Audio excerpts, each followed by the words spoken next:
ഈ കഥയിലെ കഥയും കഥാപാത്രങ്ങളും തികച്ചും സാങ്കല്പികം മാത്രം.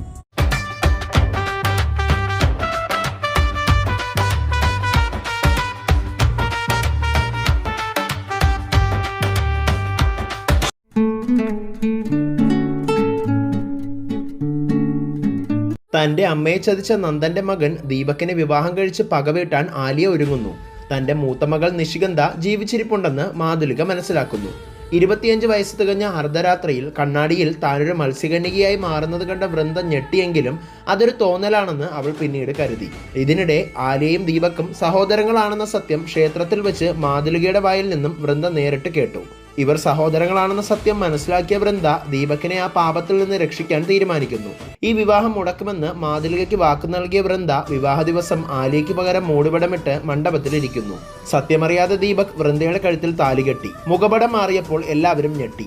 ബന്ധുക്കളും വൃന്ദയുടെ പ്രതിശ്രുതവരൻ രഞ്ജിത്തും അവളെ തള്ളിപ്പറഞ്ഞപ്പോൾ ദീപക് സംരക്ഷണവുമായി എത്തി. വൃന്ദ കാര്യങ്ങൾ വിശദീകരിക്കാൻ തുടങ്ങവേ എല്ലാരെയും അമ്പരപ്പിച്ച് ആലിയ അവിടേക്ക് കടന്നു വന്നു. തുടർന്ന് കാണുക. അറിയുമോളെ ആലിയ, എന്താണ് സത്യം? പെട്ടെന്ന് വൃന്ദ ഞെട്ടിപ്പോയി. ഈശ്വര, അല്പം മുമ്പ് സംഭവിച്ചതെല്ലാം ഈ ആലിയ എല്ലാവരോടും പറയുമോ? ശേഷം വൃന്ദ താൻ ആലിയയെ വിളിക്കാനായി മുറിയിലേക്ക് പോയതിനു ശേഷം നടന്ന കാര്യങ്ങൾ സ്വയം ഓർത്തു. 1 മണിക്കൂറിന് മുൻപ് വൃന്ദ ആലിയയെ വിളിക്കാനായി അവളുടെ റൂമിലേക്ക് പോയി. വാതിൽ തുറന്ന് അകത്തേക്ക് കയറിയതും കണ്ണാടിക്ക് മുന്നിൽ ഒരുങ്ങി നിൽക്കുന്ന ആലിയയെ കണ്ടു.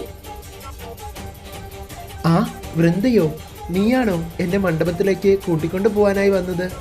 പെട്ടെന്ന് വൃന്ദ വാതിൽ ചാരിയ ശേഷം ആലിയയോടായി പറഞ്ഞു.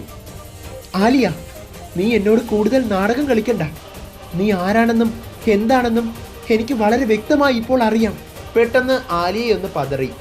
വൃന്ദ, എന്താ പറഞ്ഞു വരുന്നത്? നീ യഥാർത്ഥത്തിൽ ദീപകിന്റെ സഹോദരിയാണെന്ന് അറിഞ്ഞിട്ടാ ഞാൻ ഇങ്ങോട്ട് വന്നത്. നിനക്ക് നിന്റെ അമ്മയ്ക്കും ഈ കുടുംബത്തോട് പ്രതികാരം ചെയ്യണമെങ്കിൽ അതിങ്ങനെയല്ല ചെയ്യേണ്ടത്. നിന്നെ ഈ കുടുംബത്തെ നശിപ്പിക്കാൻ ഞാൻ ഒരിക്കലും അനുവദിക്കുകയുമില്ല. ഇങ്ങനെ ഒരു പാപം ചെയ്യാൻ ഞാൻ സമ്മതിക്കുകയുമില്ല. വൃന്ദ പറയുന്ന സത്യങ്ങൾ കേട്ടതും ആലിയ ഞെട്ടി. സത്യത്തിൽ നീ ആരാ? നീ എങ്ങനെ എന്റെ എല്ലാ രഹസ്യങ്ങളും അറിഞ്ഞു? പറഞ്ഞില്ലെങ്കിൽ ഈ നിമിഷം തന്നെ നിന്നെ ഞാൻ തീർക്കും. നിനക്കറിയില്ല ഞാൻ ആരാണെന്ന്.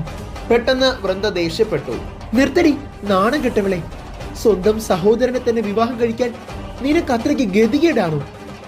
എനിക്കറിയാം നീയും ദീപക്കും ഒരേ അച്ഛന്റെ ചോരയിൽ പിറന്ന മക്കളാണെന്ന്. അതുകൊണ്ട് നീ ഇപ്പോൾ തന്നെ ഇവിടെ നിന്ന് പോവണം. എന്തായാലും ഈ വൃന്ദ ഇവിടെ ജീവിച്ചിരിക്കുമ്പോൾ ദീപകിന്റെ വധുവായി നീ ആ മണ്ഡപത്തിൽ കയറില്ല. വൃന്ദ ഇത്രയും പറഞ്ഞതും ആലിയ ആ റൂമിൽ നിന്നും ഇറങ്ങി പോകാനായി തുടങ്ങി. പെട്ടെന്ന് അവളെ പിടിച്ചു നിർത്തി വൃന്ദ പറഞ്ഞു, അങ്ങനെ നീ പോകാമെന്ന് കരുതല്ലേ. ഇത്രയും പറഞ്ഞ് വൃന്ദ ദേഷ്യത്തോടെ ആലിയയെ പിടിച്ചു തള്ളിയതും ആലിയയുടെ നെറ്റി ചുമരിലിടിച്ച് അവൾ അന്നേരം തന്നെ ബോധം കെട്ട് നിലത്തേക്ക് വീണു.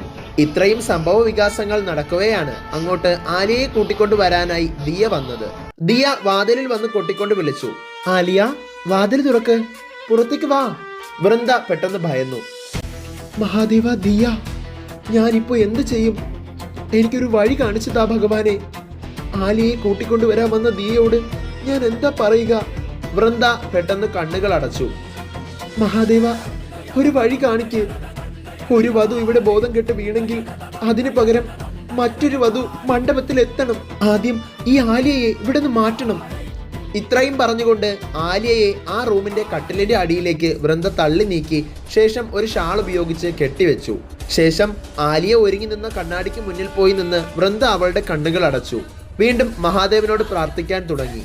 ഭഗവാനെ, ഒരു വധുവിന് പകരം മറ്റൊരു വധു അവിടെ എത്താൻ എന്താ ഇപ്പോഴും വഴി? എന്തെങ്കിലും ഒരു വഴി കാട്ടു മഹാദേവ. പകരം ഒരു വധു അവിടെ എത്തണം, അതും ദീപകിന് ഏറ്റവും അനുയോജ്യയായവൾ. പെട്ടെന്ന് ആകാശത്ത് കാർമേഘങ്ങൾ ഇരുണ്ടുകൂടി. കടൽ തിരമാലകൾ ആഞ്ഞടിച്ചു. വൃന്ദ അവളുടെ കണ്ണുകൾ തുറന്നു. ശരിക്കും അവൾ ആകെ ഞെട്ടിപ്പോയി. ആലിയ ധരിച്ചിരുന്ന അതേ കല്യാണ വേഷത്തിൽ തന്റെ രൂപം കണ്ണാടിയിൽ കണ്ട അവൾ ഞെട്ടിത്തരിച്ചു. ഇതെന്താ മഹാദേവ? ഞാൻ അങ്ങനെ വധുവായി മാറി? എനിക്കൊന്നും മനസ്സിലാകുന്നില്ല. വൃന്ദ തന്നെ ഒന്നുകൂടി കണ്ണാടിയിലേക്ക് നോക്കിയതും ആകെ മൊത്തം ആഭരണങ്ങളും ധരിച്ച് താൻ ശരിക്കും ഒരു കല്യാണ പെണ്ണിനെ പോലെ ആയിരിക്കുന്നു. പുറത്തുനിന്നും ദിയ തട്ടി വിളിച്ച് സഹികെട്ട് അവസാനം ചാരിയിട്ടിരുന്ന വാതിൽ തുറന്നതിന്റെ പ്രഷറിൽ കാറ്റു തട്ടി വൃന്ദയുടെ തലയിൽ കിടന്ന മൂടുപടം അവളുടെ മുഖത്തെ മൂടിക്കൊണ്ട് മറയായി വീണു. വൃന്ദ ആകെ നിശബ്ദയായി. വാതിൽ തുറന്ന് അകത്ത് വന്ന ദിയ കണ്ടത് മൂടുപടം ധരിച്ച് കല്യാണ വേഷത്തിൽ നിൽക്കുന്ന വധുവിനെയാണ്. അത് ആലിയയാണെന്ന് കരുതിക്കൊണ്ട് ദിയ വൃന്ദയുടെ കൈയും പിടിച്ച് നേരെ മണ്ഡപത്തിലേക്ക് പോകാനായി നടന്നു. എന്താ ചെയ്യേണ്ടതെന്നറിയാതെ ഒരു പാവയെ പോലെ വൃന്ദ ആകെ നിശ്ചലയായിരുന്നു.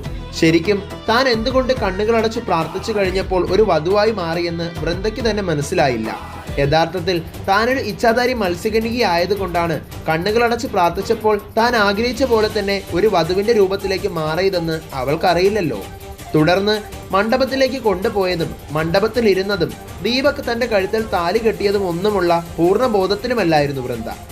ഇതാണ് ശരിക്കും സംഭവിച്ചതെന്ന് വൃന്ദ ഓർത്തു. ഈ ആലിയ നടന്ന സത്യങ്ങൾ പറയുമോ എല്ലാരോടും? എങ്കിൽ എല്ലാവരും എന്നെ പഴിക്കുമല്ലോ. ഞാനിനി എന്താ ചെയ്യുക? അന്നേരം സ്വപ്ന വീണ്ടും ആലിയയോട് ചോദിച്ചു, ആലിയ പറ, നീ എന്താ മിണ്ടാതെ നിൽക്കുന്നത്? നിനക്ക് പകരം ഈ വൃന്ദ എങ്ങനെയാണ് ആ മണ്ഡപത്തിൽ വന്നതെന്ന് ഉത്തരം പറയേണ്ടവൾ നീയാണ്. അത് സ്വപ്ന ആന്റിയുടെ മകൻ യഥാർത്ഥത്തിൽ സ്നേഹിക്കുന്നത് എന്നെയല്ല, വൃന്ദയാണ്. അത് കേട്ട് എല്ലാവരും ഞെട്ടി. എല്ലാവരും ദീപകിനെ തുറച്ചു നോക്കിയതും വൃന്ദയും അത് കേട്ട് ഞെട്ടിപ്പോയി. അന്നേരം രഞ്ജിത്ത് ഇടയ്ക്ക് കയറി ചോദിച്ചു, അതെങ്ങനെ നിനക്കറിയാം? അത് ഞാൻ ഇന്ന് കണ്ടതാ. പാർട്ടിയിൽ വെച്ച് ദീപക് വൃന്ദയെ പ്രണയത്തോടെ നോക്കി നിൽക്കുന്നത്. ദീപകിന് വേണ്ടി എന്നെ വിവാഹം ആലോചിച്ചപ്പോൾ ആദ്യം ആന്റിയോട് പോലും ദീപക് പറഞ്ഞത് വൃന്ദയെ ഇഷ്ടമാണെന്നല്ലേ? ആന്റി ഓർക്കുന്നുണ്ടോ? അത് ഞാൻ ഒളിഞ്ഞു നിന്ന് കേട്ടിരുന്നു.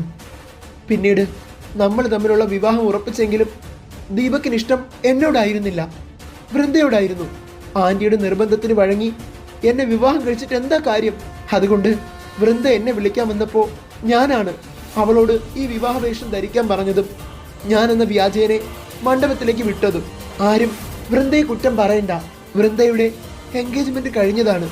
അവൾക്ക് രഞ്ജിത്തിനെ ഇഷ്ടമെന്നെല്ലാം എന്നോട് പറഞ്ഞിരുന്നു അന്നേരം വൃന്ദ. പക്ഷെ ഞാനാ അവളെ ഈ വിവാഹത്തിന് വേണ്ടി നിർബന്ധിച്ചത്. ഇതെല്ലാം കേട്ടിട്ടും വൃന്ദ സമ്മതിച്ചിരുന്നില്ല. അനുസരിക്കാതിരുന്ന വൃന്ദയെ ഞാൻ മരിച്ചു കളയുമെന്ന് പറഞ്ഞ് ബാൽക്കണിയിൽ നിന്നും താഴേക്ക് ചാടാൻ തുടങ്ങിയപ്പോഴാ വൃന്ദ ഇതിന് സമ്മതം മൂളിയത്. വൃന്ദയെ ആരും പഴിക്കരുത്. അവളുടെ ഭാഗത്ത് ഒരു തെറ്റുമില്ല. ദീപകിന് അവൻ ആഗ്രഹിച്ച പോലെ ഒരു നല്ല ജീവിതം കിട്ടാൻ വേണ്ടിയാ ഞാൻ ഇങ്ങനെയെല്ലാം ചെയ്തത്.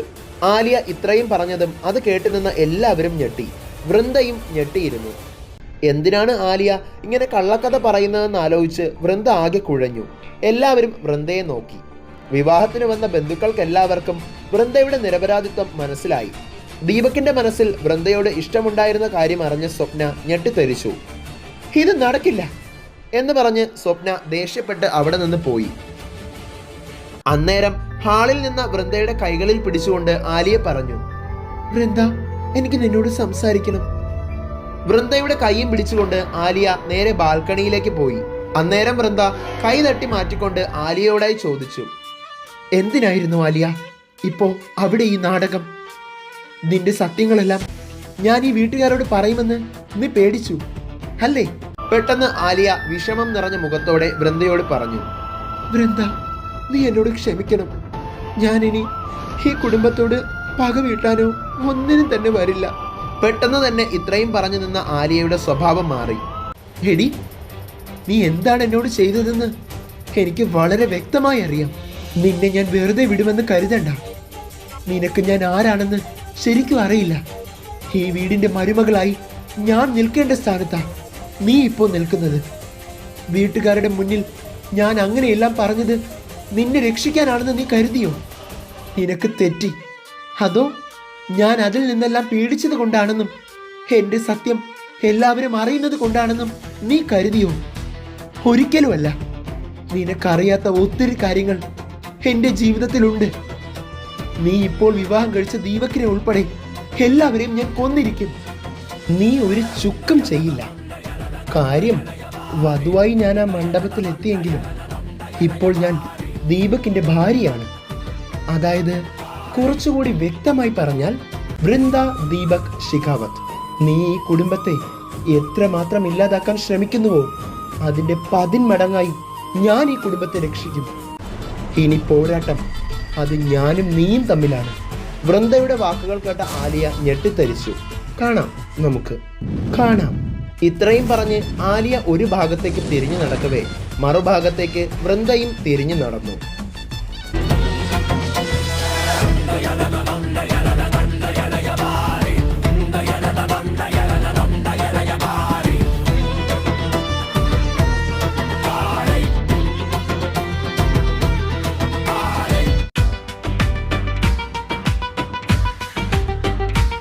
സാക്ഷാൽ ഗോകിലാമ്മ, ഇന്നലെ വരെ നീ എന്തോ ആയിക്കോട്ടെ, ഇനി നീ ഷിഖാവത്ത് വീട്ടിന്റെ മൂത്ത മരുമകളാണ്. അതായത് വൃന്ദ ദീപക് ഷിഖാവത്ത്. എന്റെ ദീപുവിന് യോജിച്ചവള് തന്നെയാണ് നക്ഷത്ര കണ്ണുള്ള രാജകുമാരി.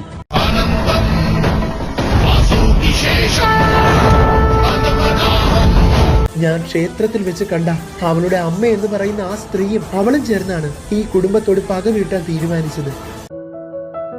എന്റെ മനസ്സിൽ എവിടെയോ നിന്നോടൊരു ഇഷ്ടം എനിക്കുണ്ടെന്നുള്ളത് സത്യം തന്നെയാണ്.